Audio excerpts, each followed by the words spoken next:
are a country of innovators and inventors. We should celebrate our success, we should celebrate our achievements, because what this will do is encourage the next generation to follow in the footsteps of these great people who have made our country better.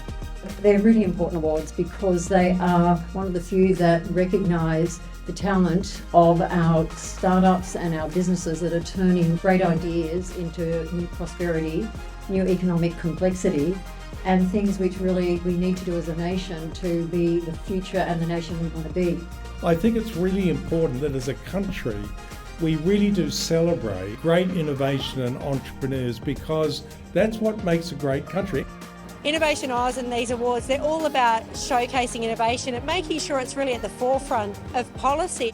I think it's fantastic that the InnovationAus Awards have focused so much on acknowledging the tremendous contributions not only to Australia but to the global economy that are coming from the innovation sector here. Australia's an amazing place. There's so many incredible minds out there, and the opportunities for myself and for them are just continuing to grow. The industry is on a high, and it's fantastic to see so many different sectors focusing onto the future and a positive future. The innovation in Australia is fantastic because we're always trying to disrupt, we're always trying to do something better.